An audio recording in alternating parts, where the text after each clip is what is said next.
Bienvenidas y bienvenidos a la última conferencia del día, en la de Cintia Ottaviano. Ahora le vamos a pedir que se incorpore también. Queríamos hacer una previa con el subsecretario de Políticas Universitarias de la Nación, que nos visita con motivo de este 24º Congreso de la Redcom acá en Lomas de Zamora.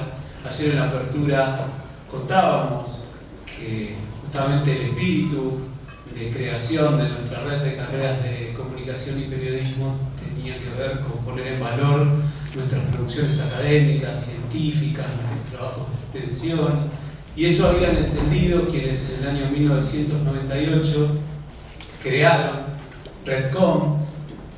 Eso habían entendido quienes en el año 2000, en octubre del año 2000, realizaron el segundo congreso de Redcom acá en nuestra facultad, y que tuvo como organizador y protagonista a un grupo de docentes que dijimos también nuestro docente homenajeado, Tato Contiza, uno de los principales impulsores de ese congreso, pero también hay una figura sobresaliente que hoy nos visita, que en ese momento se desempeñaba como vicedecano, y es Daniel López. Así que queríamos aprovechar que después de 22 años Redcom vuelve a realizar un congreso acá en Lomas de Zamora para que él nos cuente cuál fue el origen de esta red, cuál fue el impulso que los motivó para realizar justamente esta concatenación de facultades y carreras de comunicación que tanto nos fortalece.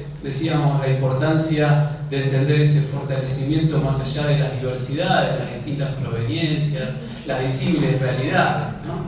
Pero bueno, acá lo tenemos, y le vamos a pedir también que nos hable un poco de Redcom hoy. Bueno, hola.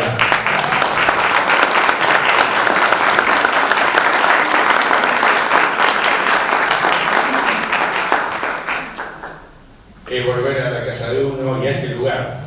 Lo primero que voy a decir es que, hacíamos recién con Graciela Fernández, acá recibí mi título. En este auditorio recibí mi título. Cuando se escribía casi en piedra el título. Otra vez. Y es verdad lo que decía recién Gustavo, gracias a la palabra, Gustavo. En realidad, vieron que para hacer la radio dijeron los argentinos hacemos las cosas con nombres extraños. Los locos de la azotea hacen la radio, y de alguna manera corría el año 98 y había una asociación que no viene al caso nombrarla, AFACOS, que en esa época conformaba lo que era el concierto de carreras de comunicación, año 98. Pensemos que en el año 98 hacía apenas 15 años que habíamos recuperado la democracia, y la carrera de comunicación, las carreras de comunicación tenían en Lomas de Zamora un jalón, una señal propia. Acá lo tenemos sentado en primera fila a Daniel Míguez, de aquella época, y recién unos amigos decían, es como ver la VAP, la Biblioteca Autónoma del Periodismo. La VAP era la Biblioteca Autónoma del Periodismo porque no nos podíamos sindicalizar, no podíamos tener formaciones gremiales porque era la dictadura. De hecho, yo entré a esta universidad. Qué fuerte. Yo entré a esta universidad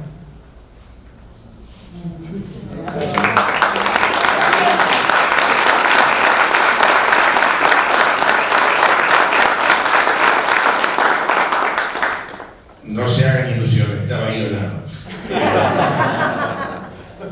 El 1 de marzo de 1976 entré a cursar una carrera que se llamaba Licenciatura en Ciencias de las Comunicaciones. El 24 de marzo del 76 desapareció la licenciatura en Ciencias de la Comunicación y empezaron las licenciaturas disciplinares, porque ese pensamiento mágico de los militares decía que una mega disciplina podía traer aparejado una visión más totalizadora del mundo, y eso traería aparejado una visión revolucionaria del mundo. Entonces vamos a hacer una cosa, dividámoslos en pequeñas partes. Ya se salió licenciatura en publicidad, en periodismo, Daniel, Bollo, Aníbal Massa, que está por allá también, todos hemos hecho la carrera de periodismo, que era lo que hacíamos porque no teníamos comunicación. Después volvió la democracia, y con la democracia un montón de carreras de comunicación. Primero que tengo que decir, la carrera de comunicación de la UBA es hija nuestra, es hija de Lomas. Y esto es bueno, lo van a negar, porque ellos son del norte y nosotros somos del sur. Pero los que estamos acá en el sur profundo sabemos cómo la historia se dio, y realmente así fue en aquella época. Y decía, en aquel momento, AFACOS era la representación del mundo académico, era la autorrepresentación del mundo académico. Entonces, había lugar únicamente para los académicos de años, y habíamos un montón que estábamos trabajando en distintas universidades, y no teníamos lugar, y fuimos, y discutimos con era una teórica que tenía un apellido previo, una teórica con un apellido previo a la privatización, Alicia Entel, era. Y para los que no saben, había una empresa llamada Entel. Y no había manera. Entonces, frente a esta negativa del mundo académico anquilosado, tradicionalista, nos juntamos los locos de la azotea de aquella época. Lo veo a Miguel Mendoza Padilla, que está por ahí arriba, de la Universidad de La Plata. La Universidad de La Plata, la Escuela de Periodismo, la flamante Facultad de Periodismo y Comunicación de La Plata, que antes había sido escuela. La gente de Rosario, Fabián Viciré, el Vado Seminara, la gente de Córdoba, Miguel Aiquel, Miguel Aiquel. Fuimos dándole forma a la idea de juntarnos, y nos juntamos y constituimos así en la pelea nada más la Redcom, que se hizo en el 98, que se conformó en el 2000, o sea, hicimos el estatuto, y acá hicimos un mega encuentro, importantísimo que hicimos en su momento, con referentes latinoamericanos, con referentes nacionales, una apuesta muy grande de la facultad, de la universidad. Era una reivindicación de la carrera de las carreras de comunicación. Ya en el 90 y pico teníamos la carrera de comunicación, ya habíamos vuelto a tener lo que nos habían arrebatado los militares. Y estas cosas raras, ¿no? Además, de raras no tenían nada. Hacían racia los militares en la casa de nuestros alumnos, de nuestros compañeros. De hecho, ha habido muestra de eso en la memoria de los que faltan. Iban a hacer estas racias con la planilla de alumnos. Por eso, cuando algunos se equivocan y por algo chiquitito quieren mandar la policía a la casa de los padres de los estudiantes, que tengan memoria de lo que pasó realmente. Los que lo vivimos, sabemos lo que vivimos y sabemos la memoria de esa época. Pero no quiero escaparme para este lado.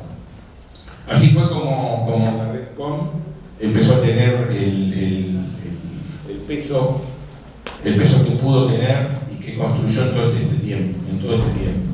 De hecho, hoy la red de carreras de comunicación que aglutina las carreras y las problemáticas de comunicación, que es la RedCom, una red federal que ha tenido representaciones en su conducción de toda parte del país. Yo tengo el honor de haber sido, estatuto de por medio, el primer presidente de la RedCom. Le agradezco a los compañeros de aquella época y además fue una manera de darnos un automimo por la lucha que habíamos emprendido. No quiero alargarlo más porque sé que viene a escuchar la Cintia. Además, es fuerte ver el homenaje a Tato Contiza. Sé que hubo un video, no pude estar el día de ayer, sé que hubo palabras más que sentidas, pero voy a decir una parte teórica de Tato Contiza. Tato Contiza puso el dedo cuando nadie ponía el dedo en dos temas que en este momento son acuciantes en el área de desarrollo de nuestra propia disciplina, en lo que es la comunicación, los medios masivos de comunicación. Tato habló de dos cosas. En el juego del ahorcado habló de la victimización mediática y no tuvo dudas de tomar un caso muy complejo y polémico sobre victimización mediática, el de Carlos Grosso. Y el desarrollo que él hizo, estableciendo un parangón con el caso Dreyfus de fin del siglo pasado en Francia, del siglo XIX en Francia. Eso por una parte. Y su otro libro que nos interpela a todos, y creo que habría que reeditarlo, era Salvemos a Clark Kent. ¿Y por qué salvar a Clark Kent? Porque el periodismo murió, ¿no? Y si algo le faltaba para morir era el cementerio privado, ¿no? Para enterrar a los periodistas. Y gracias a un hombre de mucha plata, hizo un cementerio privado, lo puso al aire, le dio el nombre de la Nación Más, y ahí entierra lo que queda del periodismo argentino.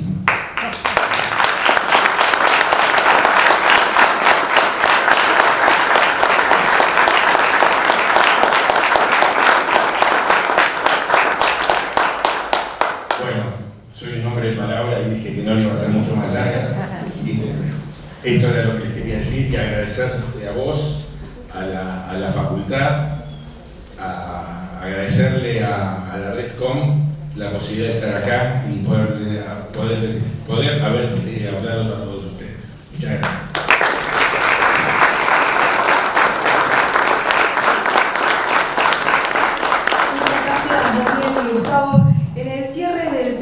Del 24º Congreso de la Red de Carreras de Comunicación Social y Periodismo, RedCom, tenemos el gusto de presentar la conferencia Código de Ética en los Medios, a cargo de la doctora Cintia Ottaviano, la doctora Sandra Ceballos, el doctor Leonardo Murolo, el licenciado Maximiliano Toco y el licenciado Félix Arnaldo. Cintia Ottaviano es doctora en Comunicación, egresada de la Maestría de Periodismo e Investigación, licenciada en Periodismo con diploma de honor, recibió más de 20 galardones, entre ellos el Premio Internacional de Periodismo Rey de España. Es docente de grado y posgrado. Fue defensora del público de Argentina. Autora de diversos libros, entre ellos Derecho Humano a la Comunicación, Desconcentración, Diversidad e Inclusión. Forma parte del directorio de Radio y Televisión Argentina. Sandra Ceballos es abogada y docente de la Facultad de Derecho de la UBA, Cátedra de Derechos Humanos de los Pueblos Indígenas, especialista en Derecho Internacional de los Derechos Humanos y experta en pueblos indígenas. Derechos Humanos y Cooperación Internacional, Universidad Carlos III de Madrid. Directora de AMAI, Asociación de Mujeres Abogadas Indígenas, con amplia experiencia en la gestión internacional de los derechos humanos de los pueblos indígenas, especialmente ante Naciones Unidas, locutora nacional y periodista de Radio Nacional de Buenos Aires. Leonardo Murolo es doctor en Comunicación de la Universidad Nacional de La Plata y licenciado en Comunicación Social de la Universidad Nacional de Quilmes. Es profesor de grado y posgrado de la Universidad Nacional de Quilmes y Facultad de Periodismo y Comunicación Social de la Universidad de La Plata. Es coordinador de la editorial de la Universidad de Quilmes, es investigador y divulgador en temáticas relacionadas a los usos de las tecnologías y el audiovisual digital. Maximiliano Tocco es licenciado en Ciencias de la Comunicación por la Universidad de Buenos Aires, responsable de digitalización y gestión de contenidos audiovisuales de la televisión pública. Félix Arnaldo es licenciado en Ciencias Sociales y Humanidades, docente, periodista de Canal 7 Televisión Pública. Produjo y realizó programas y noticieros que merecieron importantes premios y distinciones. Martín Fierro, Fan TV, Poder Ciudadano. Les damos a todos ellos un fuerte aplauso.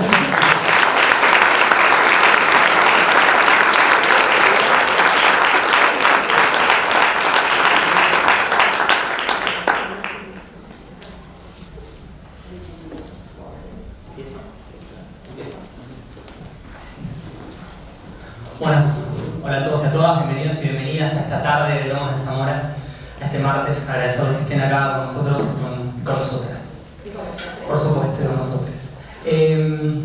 Bueno, en primera instancia, además de agradecer, quería saludar a la Facultad de Ciencias Sociales de la Universidad Nacional de Lomas de Zamora, que nos invitó, que nos mima tanto, ¿no? Que nos da este espacio, un auditorio, en nombre de su decana y de todo el equipo de trabajo que están llevando adelante un congreso que es impecable. A uno le tocó transitar varias veces el congreso de RedCom y nada, lo pasa muy bien en este espacio. Saludo a la gente que está en organización, que está laburando súper bien.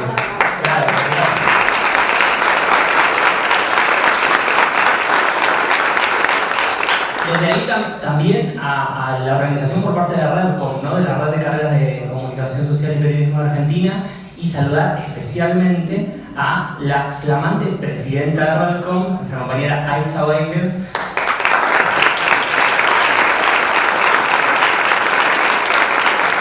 y a la secretaria de RedCom, que es Eugenia Herrero, que está por allá arriba también.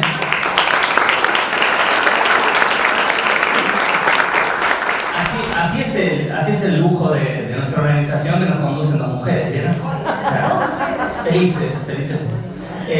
Bueno, desde ahí contarles algunas cuestiones. Más o menos por noviembre, diciembre del año pasado, hace unos meses, entramos en contacto con Cintia primero, después con todo el equipo que formó parte de esto. Les voy a hablar de esto. Por intermedio de nuestro rector de la Universidad Nacional de Quilmes, Alfredo Alfonso, con el proyecto de producir un libro sobre el trayecto, el trabajo que llevó a arribar a un código de ética para la televisión pública, de la televisión pública argentina, pero no solamente para y de la televisión pública argentina, porque se puede expandir a todas aquellas televisiones que quieran adoptarlo finalmente. El trabajo estaba hecho, fue muy arduo, se realizó fundamentalmente en pandemia y aislamiento, y algo de eso está en el título del libro. Los jueves a las 10 es el libro que finalmente cuenta cómo se hizo, así se hizo el primer código de ética de la televisión argentina. La voluntad política de la Universidad Nacional de Quilmes fue materializarlo, llevarlo a papel y a versión digital. En este mismo momento no, porque estamos acá, pero luego, cuando se vayan a sus casas y de sus teléfonos, lo pueden descargar de manera gratuita en ediciones.unq.edu.ar. Por supuesto está en formato para que lo puedan consultar, llevar a clases, debatir, etc. Y la versión en papel, que es limitada, siempre es acotada, siempre es limitada, se distribuyó gratuitamente, y ahí hay una gran voluntad de todos nosotros, digamos, ¿no? Producir este material que tiene mucho sentido que tenga circulación gratuita por el carácter que conlleva, ¿no? Porque su aporte es fundamental, y ahí vamos a abrir la puerta a todo este panel que nos va a contar el cómo se hizo, el así se hizo, y por qué se juntaban los jueves a las 10 a hacerlo, ¿no? Se juntaban todos los jueves, 10 de la mañana, a producir este material que aporta fundamentalmente los primeros intercambios, los primeros diálogos que tuvimos con Cintia, que es una militante de esto que voy a decir, es que es un gran y nuevo aporte a la comunicación como derecho humano. ¿no? Que no se termina nunca esa batalla, no se termina nunca esa defensa cuando conseguimos algunos capítulos de ese derecho, ¿no? Que tiene retroceso, que tiene oleadas, dice García Linera, ¿no? Las oleadas pueden ser más cortas, pueden ser más largas, se pueden derogar algunos artículos de leyes que hemos debatido y defendido en las calles, y podemos tener mojones, momentos de cierta alegría en los contextos que siempre son adversos. Para nosotros siempre son adversos los contextos, ¿no? Los comunicadores y comunicadoras más, como este, ¿no? Que es el momento de celebrar la materialización de un código de ética para la televisión pública que toma como reflejo otros que existen en el mundo, en Latinoamérica, con recorridos profesionales de quienes lo llevaron adelante. Acaba de presentarnos una compañera muy minuciosamente, y de Cintia nos contaba todos sus recorridos que tienen que ver desde la Defensoría del Público hasta tesis académicas sobre estos temas, y desde ahí se va a materializar la coordinación y dirección de un proyecto como este. Y desde ahí, para no abundar en palabras reiterativas, celebrarlos desde este punto que es una llegada y una partida más para seguir pensando la comunicación como derecho humano, el derecho humano a la comunicación, en este caso bajo la forma de un código de ética tan necesario que la televisión pública, RTA, ¿no? Radio y Televisión Argentina, al frente lo produce y lo adopta, sin duda lo adopta. También les preguntaría a los compañeros, y lo van a decir, cómo es el proceso de adopción luego de que está escrito, producido como un documento, y cómo también otras televisiones del país, uno imagina las públicas, pero imagina las universitarias, imagina que si quisiera las privadas sumarse, son bienvenidas, por supuesto, a tratar determinadas temáticas que en primera instancia uno pensaría, bueno, la ética periodística, ¿no? Cómo informar, cómo contar, cómo comprender a las audiencias, que es ineludible, las audiencias son protagonistas de todo medio de comunicación, de los medios masivos, ni hablar, en temáticas que son urgentes, que son tradicionales, que este código de ética va a hablar, por supuesto, de la fake news y la desinformación, ¿no? Que parece que está de moda, siempre hubo desinformación, desde que existieron los medios hay desinformación. Ahora le decimos fake news porque queda más copado, pero antes del periodismo le decían pescado podrido, ¿no?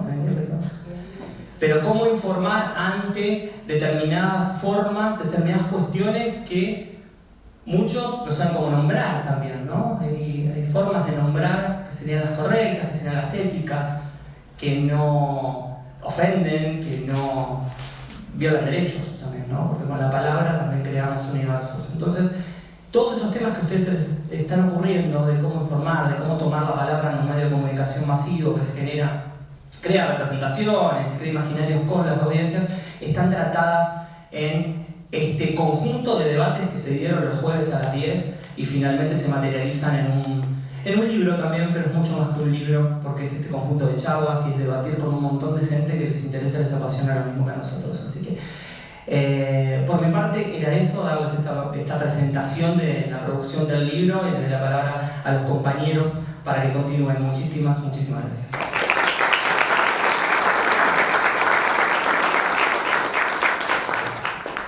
Bueno, yo soy Félix Bernardo, entré en la televisión pública en el año 83, o sea, soy el más viejito de la mesa seguro y de muchos lugares de acá. Entré de cadete, fui gerente de noticias entre el 2003 y el 2008, de lo cual estoy muy orgulloso.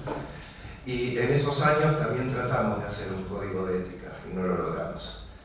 Y yo, cuando me toca hablar de la gestación de este código de ética como trabajador de la televisión pública, en mi caso del Sindicato de Prensa de Buenos Aires, de los trabajadores periodistas, están representantes de la PJ, no hay representantes de locutores ni representantes del SATSAI, que son los 4 gremios que hay en el canal, pero logramos ponernos de acuerdo en algo, que había que tener una televisión que sea de excepción, es decir, que tenga excelencia. La televisión pública siempre tratamos, desde la lucha sindical, se notara o no se notara más, que tuviera esa excelencia que no tienen los demás canales privados. Hemos fracasado muchísimas veces por distintos motivos, y no viene el caso decirlo. También hemos tenido nuestras alegrías, hasta nos han tenido que dar Martín Fierro por Visión 7 Internacional, que es un programa que estoy orgulloso de haber creado y de haber participado en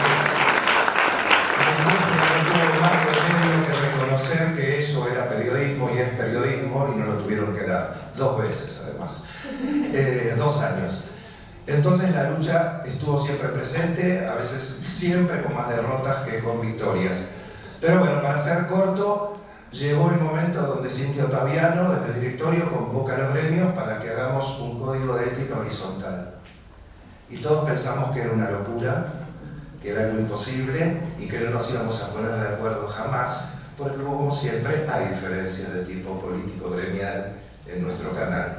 Y son importantes, no son menores. Pero ante la decisión de tener una televisión pública que fuera de excelencia, todos los gremios decidimos dejar de lado nuestras diferencias para poder lograr este objetivo, porque creo que lo merecen las audiencias, lo merece nuestro pueblo y nos lo merecemos nosotros como trabajadores, que somos los que debemos representar de alguna manera con nuestra agenda, una agenda que debemos discutir muchísimo y que este código de ética va a ayudar mucho a discutir. Y quiero hacer un desliz, por ejemplo, las palabras. Nosotros ahora estamos discutiendo en medios digitales y en el noticiero que no tenemos que decir más lawfare. Tenemos que decir otra palabra, tenemos que encontrar qué es lo que vamos a hacer. Persecución mediática y judicial o persecución judicial y mediática. Que no tenemos que decir más lockout, hay que decir bloqueo patronal y no paro patronal, porque los patrones no paran. Entonces todo ese tipo de discusiones las estamos dando y están acá en este librito y hay que seguir discutiendo. Pero bueno, yo me he ocupado de una parte que es la que más me ha tocado, que es la relación con los organismos de derechos humanos, porque durante todos mis años de militancia, una de mis militancias fundamentales, y de la cual no puedo decir que estoy orgulloso porque uno no puede estar orgulloso de eso, pero me hace feliz es la relación que tengo con las madres, abuelas, hijos. Y como lo primero que decidimos para estar todos los gremios de acuerdo y para estar todos los trabajadores de acuerdo es que este código de ética iba a estar atravesado por los derechos humanos desde el principio al fin, hubo permanentes consultas con Tati, con Norita, con Eve, con Estela, directamente a ellas, y tuve la suerte de hablar directamente yo con ellas y preguntarles, ¿les parece bien esto? ¿Les parece bien lo otro? ¿Tienen algo para agregar, algo para decir? Y para mostrarles una, que es la que representa a todas, me parece. Íbamos a poner en el código de ética dictadura cívico-militar. Y un día se me ocurrió que cívico es muy amplio. Así que lo planteé en una reunión y como Cintia siempre dijo, vayamos en este código de ética mucho más allá de lo que está escrito. ¿Por qué no discutir esto? ¿Quién le pregunta a los organismos si agregamos algo más?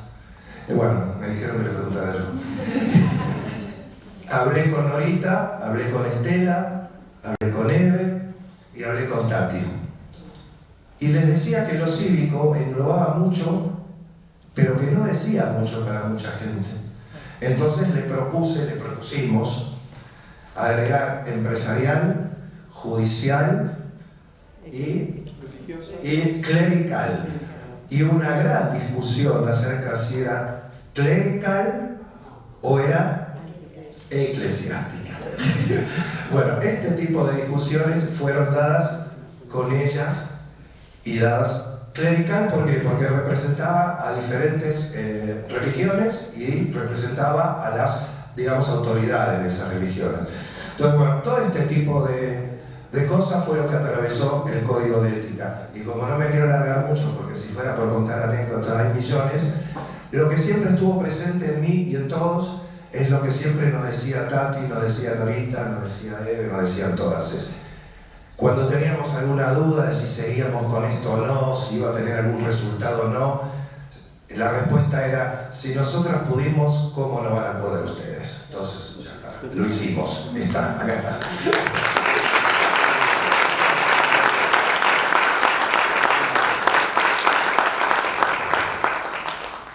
Bueno, hola, mi nombre es Maxi Tosco, yo soy licenciado en comunicación, trabajo en la televisión pública desde el 2008, soy responsable de digitalización y administración de contenidos en el área de planificación tecnológica.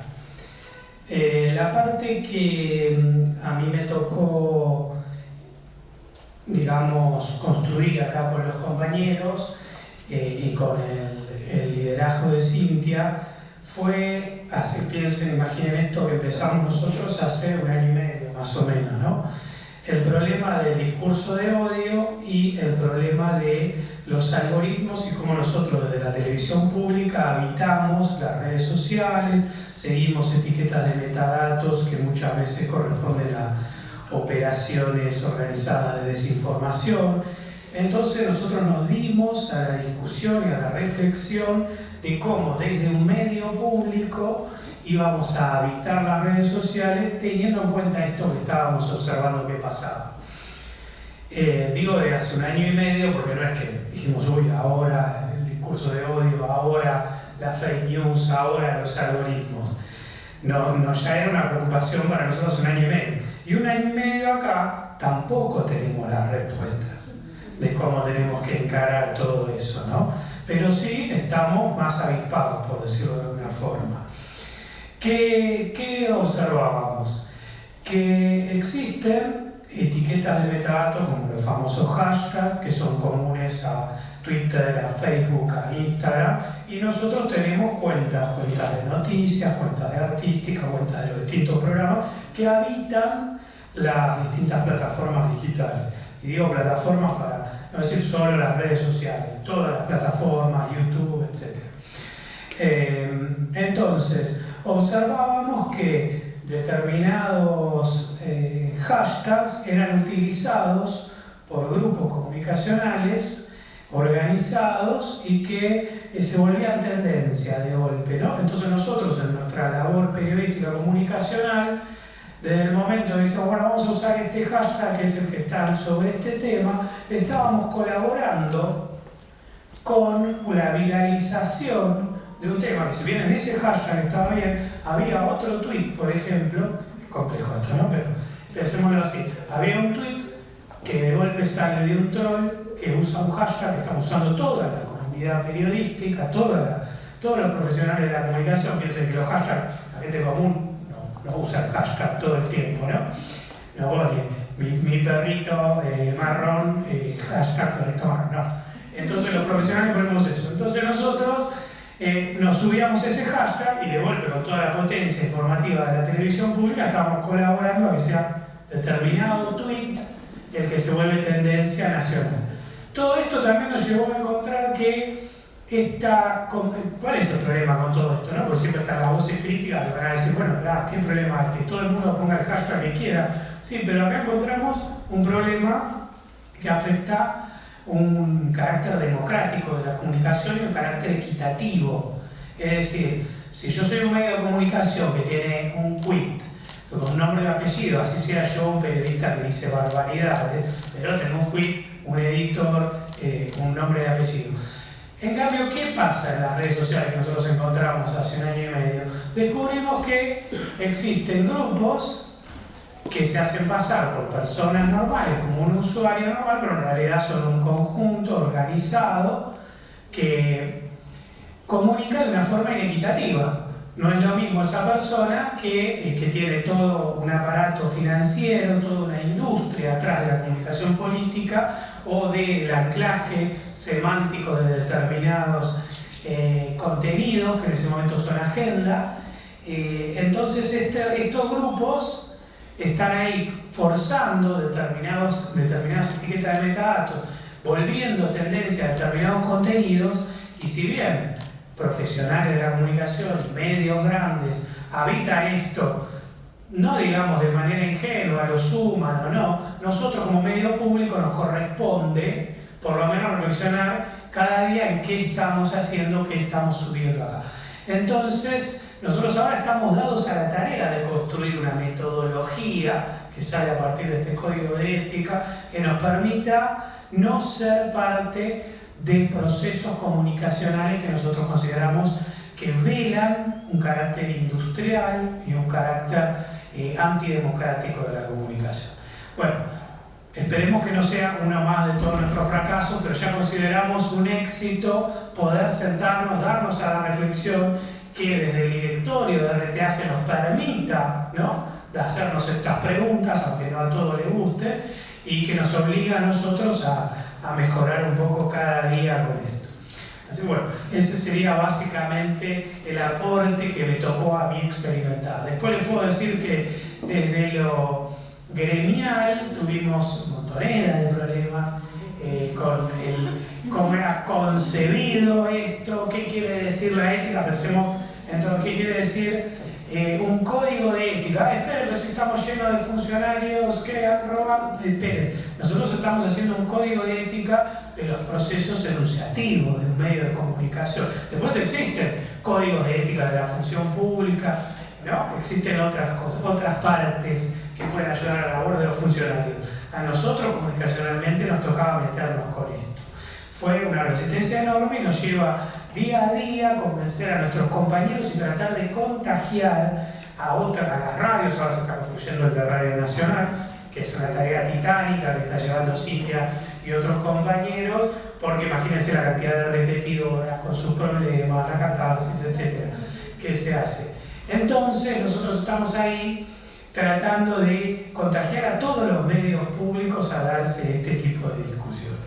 Así que bueno, gracias a todos por habernos escuchado, por estar acá y a la universidad por recibirnos.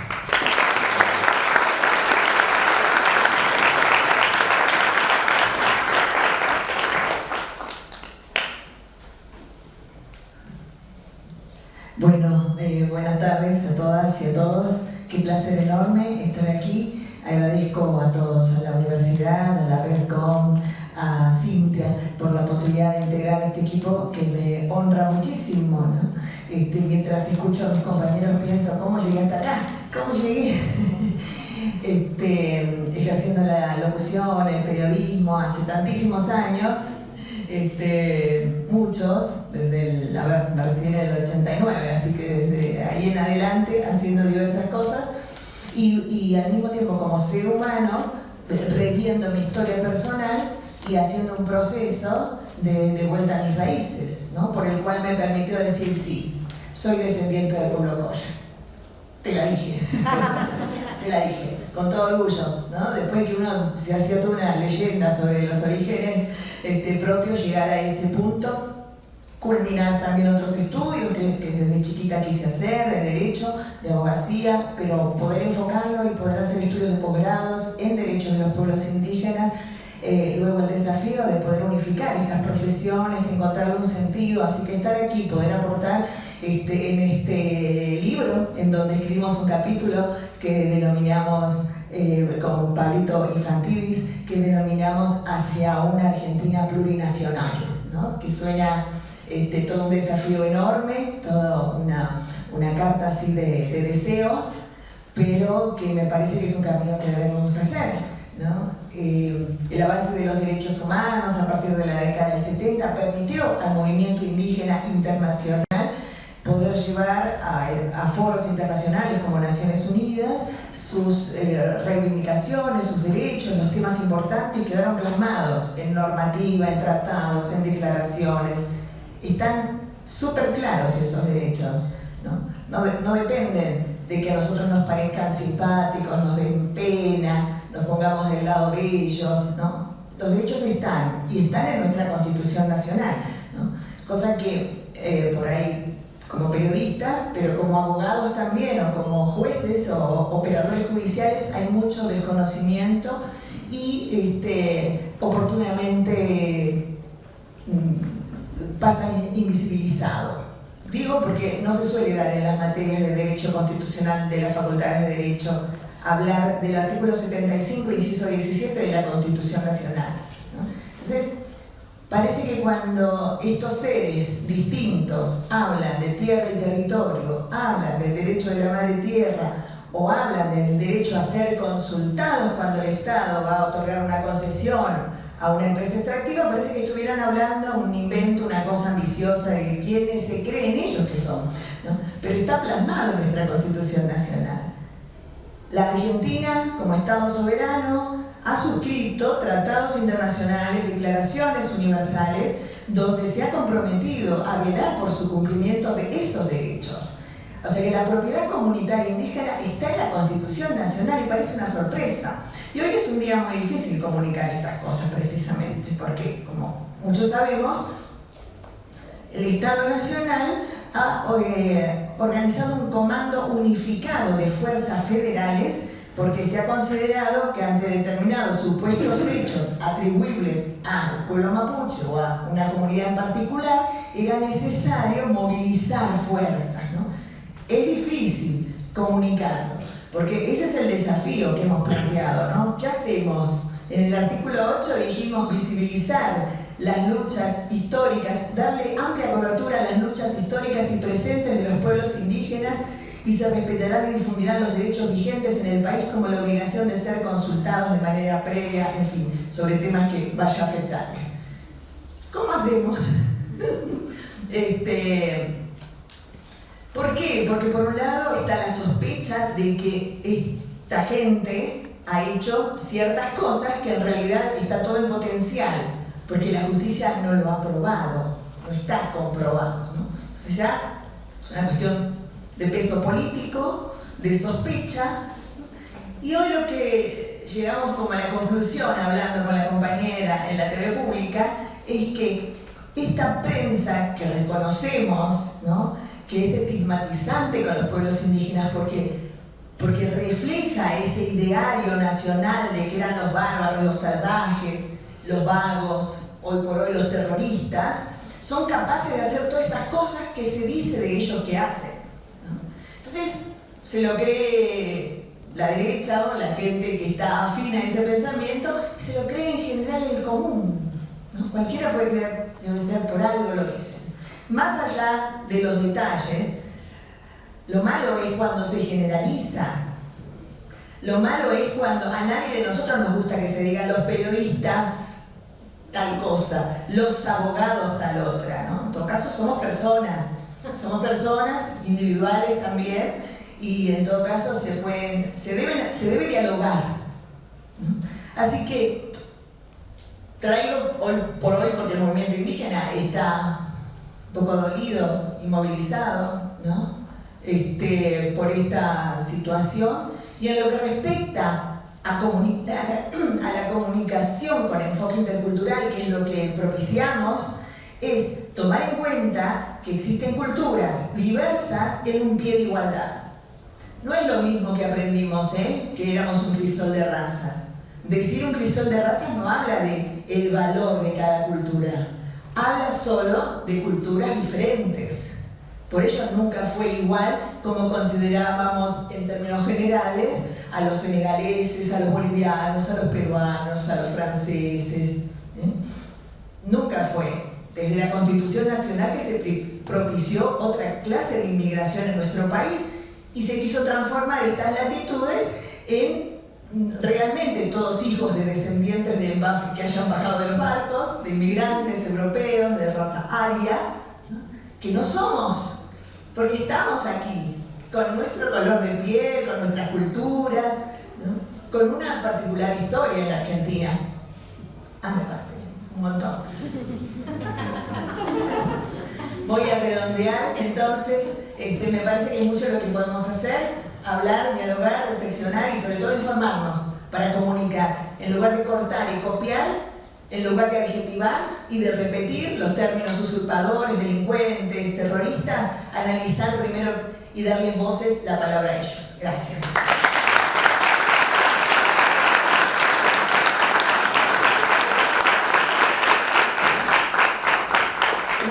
Se pasa, ¿no? Y menos cuando se construye colectivamente. La verdad es que hay un principio de acuerdo. Se imaginarán lo que fueron los debates. Sí. Muchísimas gracias por esta invitación. Muchísimas gracias, Gustavo, por recibirnos en esta casa con tanta historia, como contaste, como pudiste recuperar en la memoria. La verdad es que es muy emocionante estar acá. Para mí esta universidad es un poquito mi casa porque tengo vocación de barrio.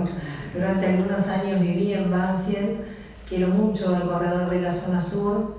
Creo que tenemos que crear una epistemología del sur-sur, Quilmes, Lomas, La Plata, Avellaneda, nuestras queridas universidades públicas. Y la verdad es que es muy emocionante también que Redcom nos abra las puertas, porque es esta posibilidad de dialogar en un solo espacio con todo el país, de dialogar con alumnados, con profes, con autoridades. Me emociona profundamente. Siempre me agarro con alguien, así que te vi y veo tu sonrisa y veo la polenta que trae esa posibilidad de decir que nos vamos pasando las antorchas, porque yo no coincido con que el periodismo esté muerto. Allá ellos, ellas, si quieren enterrarlo. Acá hay desenterradores, acá hay espíritus libres, potentes, con convicción, que le vamos a dar vida y vamos a mantener fuego siempre encendido, de Rodolfo Walsh, de tantos compañeros y compañeras que dejaron la vida por el periodismo en la Argentina. Así que vaya tarea que tenemos, sobre todo en esta crisis civilizatoria, ¿no? No hay dudas de que estamos atravesando una crisis civilizatoria, que esos sueños, si quieren, ingenuos, de que una sociedad mejor podría surgir a partir de una enfermedad y no de la salud que deberían tener los pueblos para construir un nuevo mundo, porque este no nos representa, ¿no?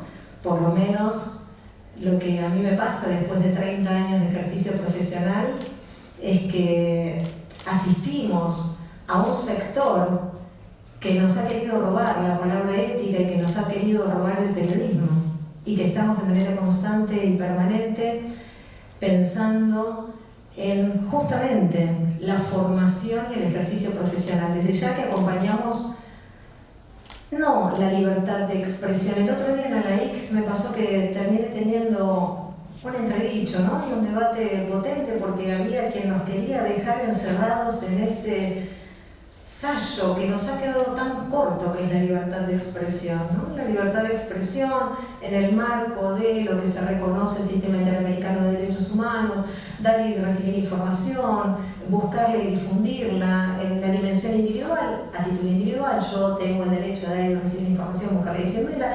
En la dimensión colectiva, tengo el derecho de acceder a la información que tienen las otras personas. Pero lo que venimos sosteniendo es que en el marco de catedráticos como Carlos Soria, de Santes Montes, ya pasamos la etapa empresarista de la comunicación, no deberíamos pasarla, es decir, el sujeto de la escena no puede ser el empresario, no puede ser aquel que, como dijo Jauretche, termina confundiendo la libertad de prensa con la de empresa, tampoco el sujeto profesional, nada más.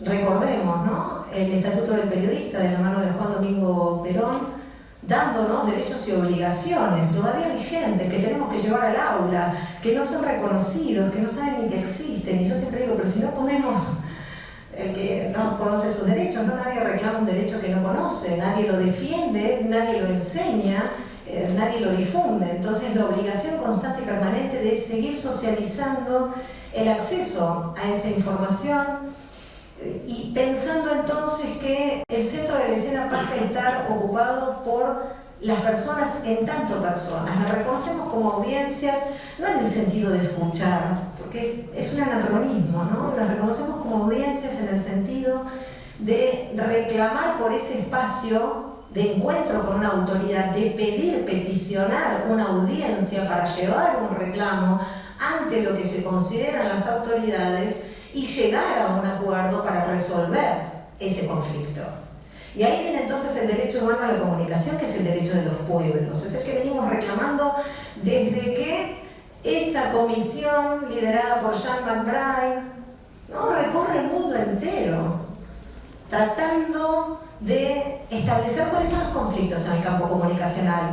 Bueno, a fines de la década del 70, la mercantilización, vaya a leer Un solo mundo, voces múltiples. La mercantilización, la concentración, la falta de acceso de los grupos históricamente vulnerados. Y entonces todo este colectivo que para América Latina Gabriel García Márquez nos representaba, dice Thomas Jean Darcy, el padre de la televisión francesa, que es el primero en acercarse a la enunciación de la posibilidad de un derecho humano a la comunicación, y es entonces en el texto del propio informe McBride, por el nombre de quien nadie le da, este irlandés Jean McBride, dicen, habrá que pensar en la construcción del derecho humano a la comunicación, ¿no? Nos dan como las primeras pistas que quedan aplastadas, ahogadas por el imperialismo. Por eso desde este Código de Ética también hablamos de una comunicación decolonial. No hay que tenerle tanto miedo a algunas palabras, porque nos las quisieron sacar del vocabulario para que no terminemos de entender cuáles son nuestros problemas. Entonces el conflicto que se planteaba a principios de la década del 80, que era que la circulación de la información era norte-sur, seguimos teniendo los mismos conflictos. Seguimos teniendo no ya concentración comunicacional, una ultra concentración comunicacional en la Argentina, la concentración más concentrada de la historia de nuestro país. Y la pregunta es, ¿qué hacemos con eso? Si le opusimos la Ley de Servicios de Comunicación Audiovisual como respuesta a la concentración comunicacional de principios de este siglo XXI, ¿qué estamos haciendo ahora? Porque está claro que la historia no empieza cuando llegamos, pero cuando llegamos hay que empujarla. ¿Y cómo estamos empujando los tiempos de transformación? El año que viene cumplimos 40 años de la recuperación democrática. El COCODE, no les voy a decir vayan a la película de 1985, les voy a decir vayan a leer el COCODE, vayan a leer lo que fue el Consejo para la Consolidación de la Democracia, lean el proyecto de radiodifusión, donde planteaban en ese libro publicado por Eudeva, que con mucho gusto pongo a disposición para fotocopiar, porque la verdad es que accedí a él en una biblioteca, tenían los mismos problemas que ahora. Hablaban de concentración, hablaban de monopolios, hablaban de la necesidad de crear la Defensoría del Público, hablaban de la necesidad de acceder en igualdad de condiciones, con lo cual tenemos viejos problemas, viejos conflictos y necesitamos nuevas soluciones. De manera que ya para luego de toda esta construcción epocal, porque a los problemas encima locales, compartidos regionalmente, tenemos problemas globales, ¿no? Estamos ante un capitalismo de plataformas, un capitalismo de vigilancia, donde no terminamos de transparentar el trabajo que se hace en torno de los algoritmos, el direccionamiento hacia determinadas fuentes de información y la censura empresaria en los términos de Owen Fis de otros. La inequidad no solo en el acceso a Internet, sino en la calidad de ese Internet, en los dispositivos, en la alfabetización, la inequidad por géneros, miren todas las dificultades que agregamos. Entonces, decíamos, ¿por dónde empezar? Ante semejante escenario, ¿me retiro? No, por algún lugar tenemos que empezar. Y así es que la Ley de Servicios de Comunicación Audiovisual, que también invito a su lectura nuevamente, artículo 134, inciso C, pone en cabeza del directorio de RTA, y esto no fue modificado por los decretos y decretos de necesidad de urgencia de Mauricio Macri, del neoliberalismo en la Argentina, que vino a echar por tierra con nuestros derechos, pone en cabeza del directorio de RTA promover un código de ética y generar los mecanismos para darle cumplimiento. Y si se van al artículo 3 de los objetivos que tienen que tener todos los servicios de comunicación audiovisual, no importa si son de gestión privada, con fines de lucro, sin fines de lucro, indígenas, universitarios, todos los servicios de comunicación audiovisual, toda la radio y la televisión argentina, dice en el decreto reglamentario, así chiquitito, que deben, la radio y la televisión, manejarse con principios éticos, ¿no? Que como parte de los objetivos deben tener principios éticos y deben tener buenas prácticas. Bueno, esa es una pregunta que tenemos para hacer, ¿no es cierto? Se mencionaba La Nación Más, pero digo, para hacer en general, ¿cuáles son las buenas prácticas que tienen? ¿Dónde las tienen escritas? ¿Cómo acuerdan cuáles son las buenas prácticas en cualquier redacción periodística o en cualquier espacio donde se haga periodismo? ¿Cuál es el código de ética? Y es de aquí que a 70 años de la decisión política de Juan Domingo Perón de tener una televisión pública y del 17 de octubre hacer la primera transmisión de esa televisión pública, en la televisión pública no teníamos código de ética. Entonces muchas veces lo que pasa con la Ley de Servicios de Comunicación Audiovisual, que en nombre de lo que falta no hacemos lo posible. No, porque no incluye el ecosistema comunicacional completo, es del siglo pasado. ¿Y por qué no hacemos lo posible? ¿Por qué no le damos cumplimiento a todo el articulado? Y esa fue la propuesta que llevé al directorio de RTA, y Rosario Lufrano, que es presidenta de RTA, no dudó, egresada de esta casa además, ¿no es cierto? No dudó y dijo, sí, vamos para adelante. Y la verdad es que la propuesta fue disruptiva, porque les digo sinceramente, llevaba casi 30 años de fracasos en mi carrera profesional, procurando que en todas las redacciones en las que estuve escribiéramos nuestro código de ética, y de todas me sacaron corriendo, de todas.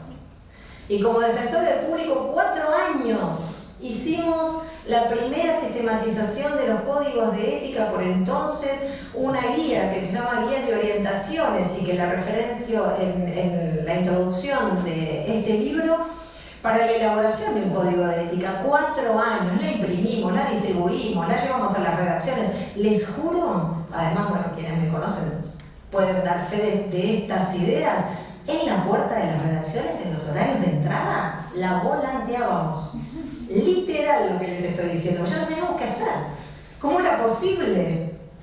Ni una redacción, ni una radio, ni un canal de televisión, ni una señal hicieron el código de ética. Miren el nivel de compromiso, de precarización laboral. Hay muchas respuestas posibles a por qué no se hace. No es tan lineal, ¿no? No es tan lineal. Incluso hagámonos cargo como profes y como estructuradores de los programas de estudio. La ética se fue corriendo, fue saliendo, y la tenemos que hacer entrar de nuevo. Tiene que volver a entrar en todos los programas académicos vinculados con el periodismo. Porque el derecho humano a la comunicación implica que cualquier persona tiene derecho a comunicar, son los nuevos sujetos de derecho, tienen derecho a reclamar ante una institucionalidad creada a tal fin, que son las defensorías, y transformar así la comunicación, hecho totalmente revolucionario con respecto a la libertad de expresión, pero eso no quiere decir que no tenemos mayor responsabilidad. Este es el tiempo de la mayor responsabilidad para el periodismo, esa es nuestra distinción. Prepararnos, profesionalizarlos hoy más que nunca, porque tenemos nuevas problemáticas. Ahí voy a tener un matiz con la fake news. ¿Puedo? Voy a tener un matiz, porque la fake news, y lo debatimos en el código de ética, la fake news tiene una traducción del inglés rápida de noticias falsas, pero fake en realidad es trucho también en inglés. Entonces, la conceptualización de fake news nos viene a decir que no es una noticia falsa al estilo, el Papa Francisco está dando una entrevista en el aula 15, que es esto, carne podrida, información falsa, sino que es desinformación creada adrede desde usinas que detentan el poder para apelar a las emociones, generar polarización y desestabilizaciones de las democracias, con herramientas nunca usadas hasta aquí, que son la inteligencia artificial, bots, robots y diseminaciones a alta velocidad.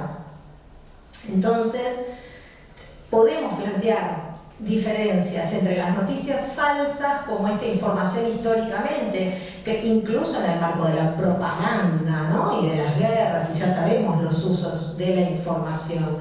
Pero aquí aparecen esas diferencias, y por eso también en el Código de Ética recuperamos esa definición y trabajamos sobre cómo hacerle frente a estas fake news, que efectivamente habría que buscarle una forma de enunciación en nuestro idioma, y estamos de acuerdo con eso. Entonces, el punto es que lo que creí que era un fracaso, la verdad, 30 años de intentarlo en las redacciones, 4 años como defensora, era una preparación. Y eso para mí también es muy importante dejarlo ahí como mensaje.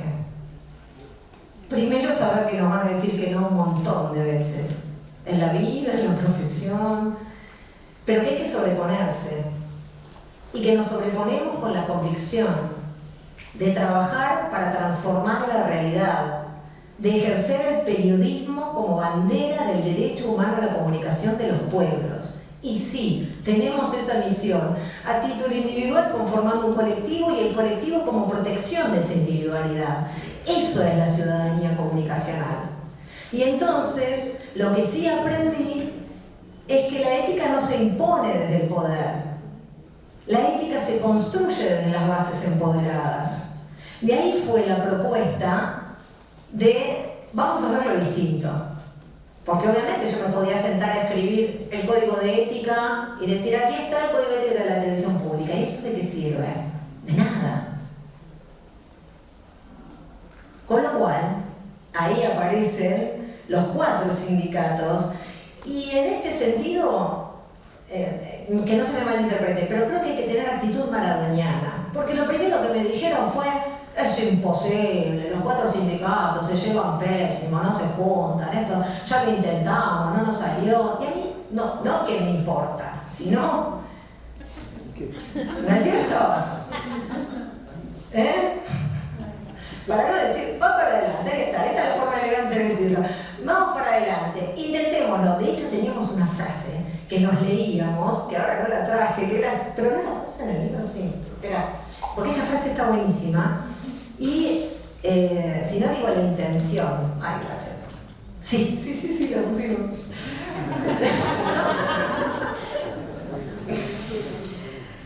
Los que aseguran que es imposible no deberían interrumpir a los que estamos intentándolo.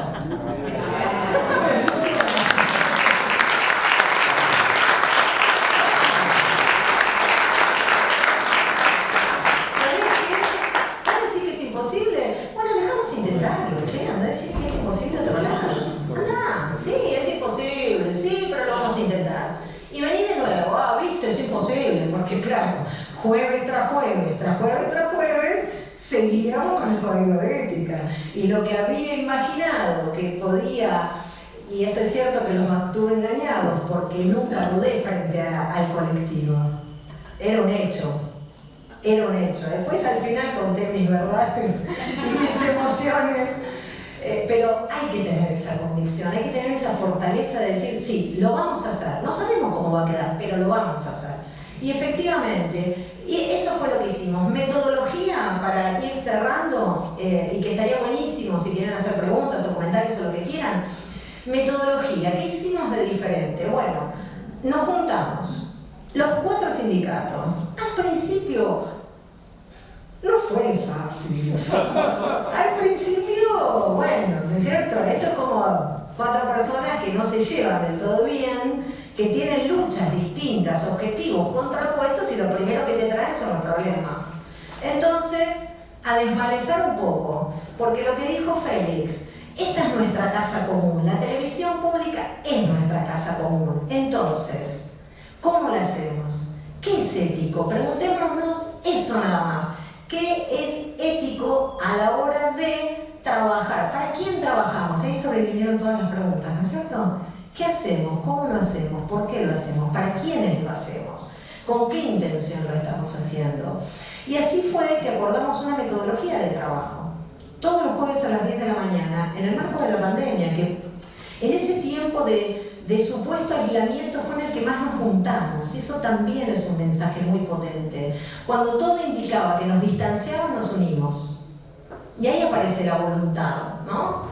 Ahí aparece verdaderamente el optimismo de la voluntad, si quieren. El pesimismo de la razón estaba todo el tiempo, pero el optimismo de la voluntad decía, vamos contra la corriente, somos truchas, somos de los salmónidos, vamos contra la corriente, nos quieren distanciar, vamos a juntarnos. Entonces todos los jueves a las 10 de la mañana, y esto es importante, porque establecer esta sistematización en el sentido de que en el mismo día, en el mismo horario, en el mismo link, puede venir quien quiera, se puede ir quien quiera, y se puede subir a este bondi que sepan que no va a dejar de moverse, porque ese era el mensaje, ¿no? Venía quien decía no se pueda, no va a dejar de moverse, vamos a estar acá el jueves que viene a las 10 de la mañana otra vez. Y por un tiempo prudente, 1 hora, 1 hora y media, a veces se extendían los debates, pero esa era la intención, para que todo el mundo pudiera seguir trabajando. Entonces, lo primero que hicimos fue bien académico. Bueno, vamos a convocar especialistas. y muy antiperiodístico. Vamos a reconocer que no sabemos. Entonces, ¿no es cierto? Muy antiperiodístico. Vamos a reconocer que no sabemos y vamos a convocar a especialistas. Y así fue como durante 9 encuentros finalmente, iban a ser menos, pero terminaron siendo más, porque ese descubrimiento es maravilloso. Saber que hay otras personas. ¿Ustedes vieron el valor de los compañeros y las compañeras?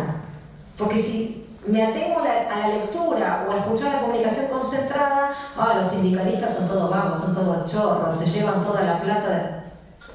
Y hay un equipo extraordinario que nos fuimos enseñando y aprendiendo y seguimos aprendiendo y compartiendo los saberes, que de eso se trató. Entonces al principio hubo muchos profes, de la Universidad Nacional de Quilmes, bueno, el propio Alfredo estuvo, de la Universidad Nacional de La Plata, de Avellaneda, profes de universidades del país, de Jujuy, de Santiago del Estero, en fin, especialistas en distintas temáticas de grupos históricamente vulnerados para tener entonces la perspectiva de pueblos indígenas, de personas adultas mayores, de infancias y adolescencias, de mujeres y colectivos LGTBIQ+, y van apareciendo cada vez más necesidades, por eso agregamos mesas de debate.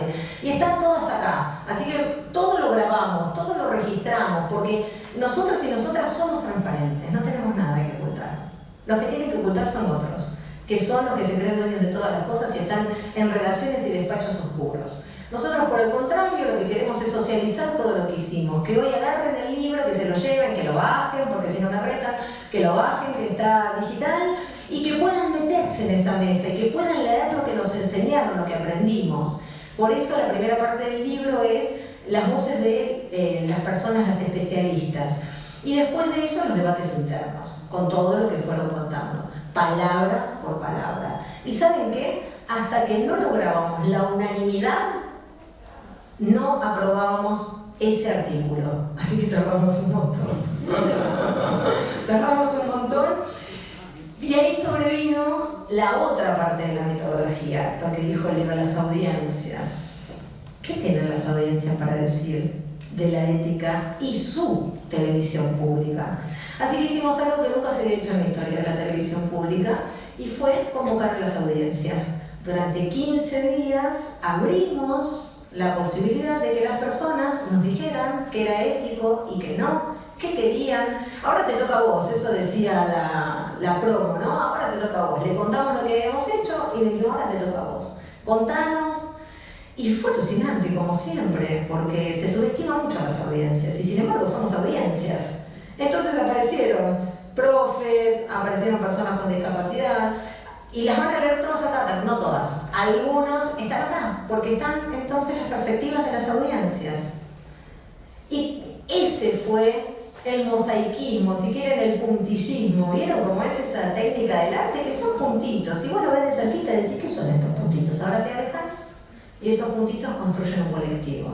Y ese es el código de ética de la televisión pública. Y por una cuestión epocal, puede ser, pero lo cierto es que aborda temáticas que nunca se abordaron o no se operativizaron. Ejemplos: derecho de rectificación y respuesta. Está en el Pacto de San José de Costa Rica, tenemos derecho porque tiene rango constitucional, pero no está operativizado. ¿Cómo lo pido? ¿Qué hago? Bueno, hay un artículo específico que dice en qué caso se puede pedir, dónde se debe pedir, cómo se va a proceder para tenerlo. Cláusula de conciencia. Se supone que la tenemos garantizada, pero ¿cómo? Tampoco la tenemos operativizada. Está en el Código de Derechos Digitales. Aparecen como figura todavía en ningún instrumento jurídico de ninguna característica en la Argentina. Bueno, los derechos digitales aparecen mencionados por primera vez en el Código de Ética de la Televisión Pública. El tratamiento de los genocidios en general, pero en particular, como contó Félix, también la incorporación a la agenda de la cobertura de los juicios por los delitos de lesa humanidad. Y además se detalla de qué manera hacer esa cobertura y se asegura y se sostiene que se promoverá el acompañamiento en la búsqueda de identidad de los nietos, las nietas que nos faltan. Porque este es otro concepto que toma este código de ética. En el siglo pasado se promovía, por ejemplo, la no discriminación. ¿no? Por acciones positivas se buscaba no discriminar. Pero ahora, con el derecho humano a la comunicación, aceptamos otro desafío, que fue no solo ser políticamente correcta, sino discriminar, sino promover los derechos, establecer pedagogías ya en el código de ética vinculado con todos los derechos de los grupos históricamente vulnerados y aceptar compromisos de difusión de información, por ejemplo, de ambiente, el reconocimiento de la Pachamama, el reconocimiento de las personas humanas y no humanas, están en este código de ética. Son cuestiones que están en debate todavía, pero por eso termina siendo un código realmente de avanzada, porque como dijo Sandro, no queremos copiar y pegar.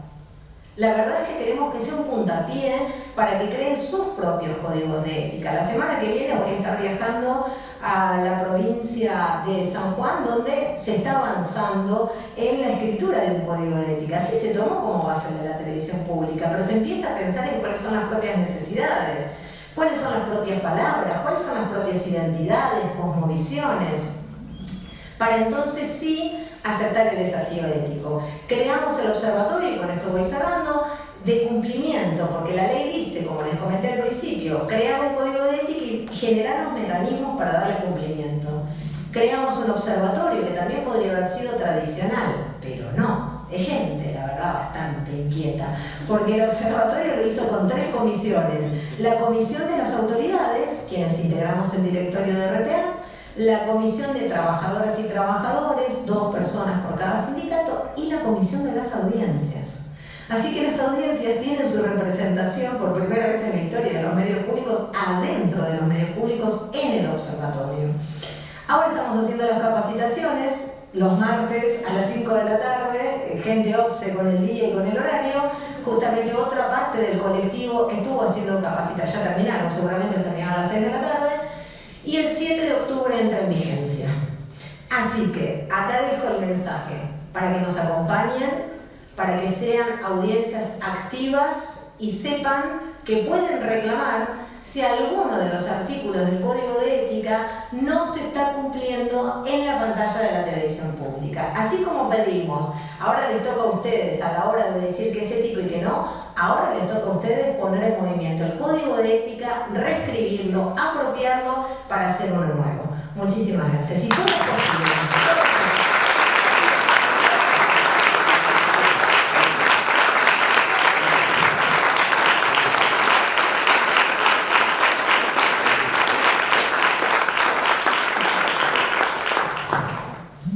¿alguien quiere hacer un comentario?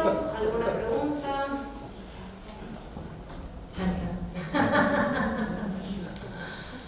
Sí. Hola. Con mucho gusto. Bueno, mi nombre es Oscar, soy actualmente acá el presidente del Centro de Estudios de esta facultad. Muy enriquecedor hacer este periodismo. Fue muy lindo haber escuchado a cada uno de los expositores, especial admiración hacia el compañero Félix, yo de periodismo por Visión Checa Internacional. Muy bien. Pedrito Biener, que hace mucho no viene Pedrito, tendría que los compañeros.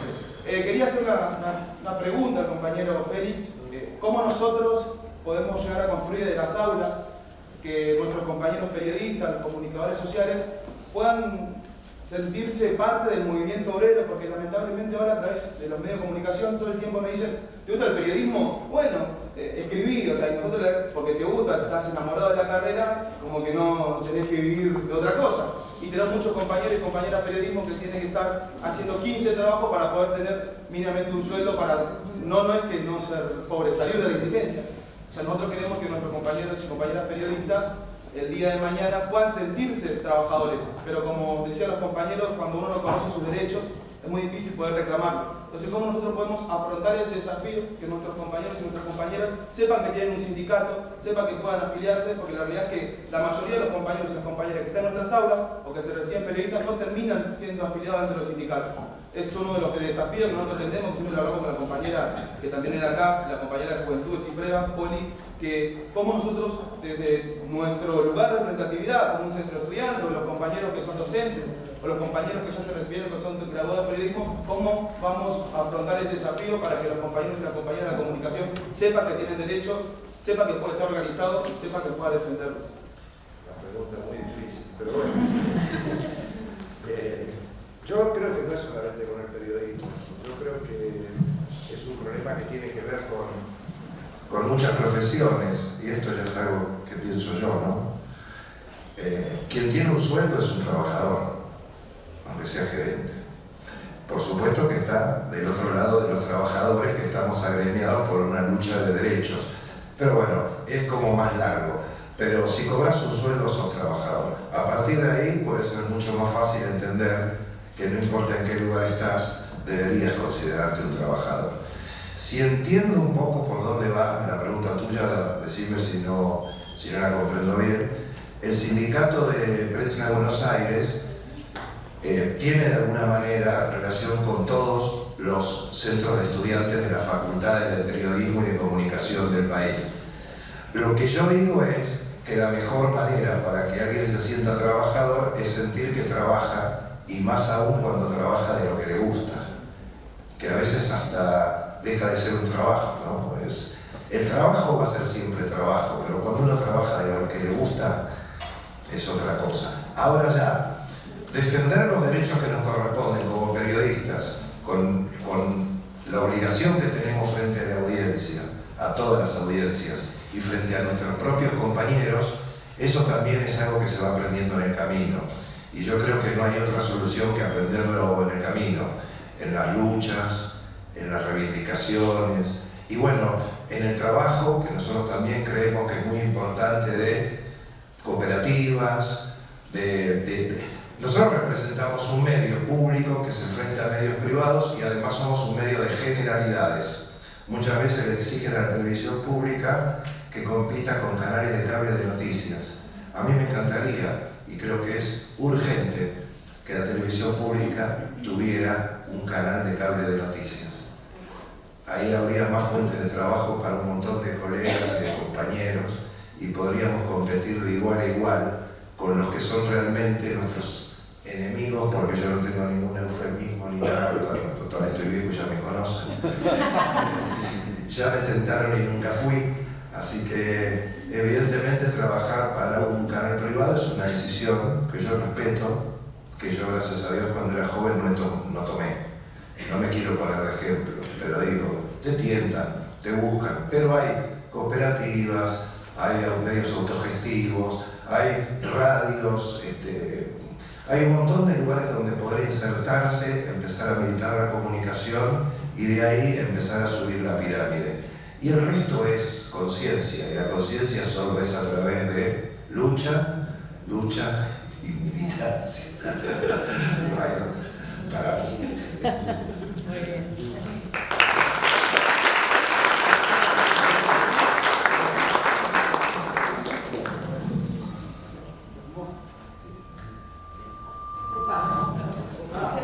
Perdón. Sí, señor. Termino por una cosa que dijo. Hace 3 días me llamó Tati Almeida, por esto que dijo Cintia. Nosotros cuando presentamos el código de ética, como les dije, llamamos a las madres, a las abuelas, y ellas quedaron en que nos iban a controlar.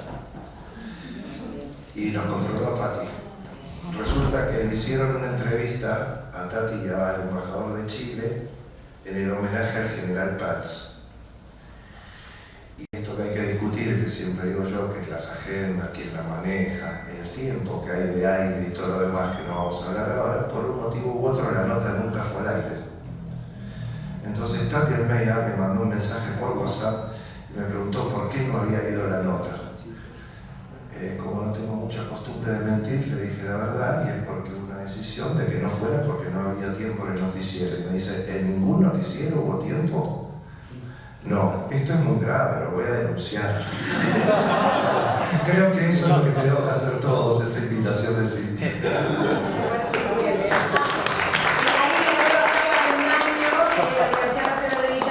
Que participó y está aquí en el libro como una de las especialistas. Muchas gracias, Carla.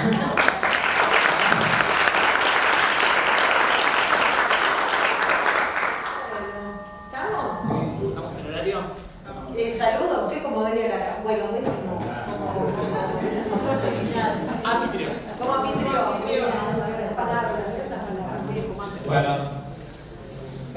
gracias a todas y a todos que compartieron la experiencia de la elaboración del código y de este libro, y a ustedes también, por la escucha atenta, el interés.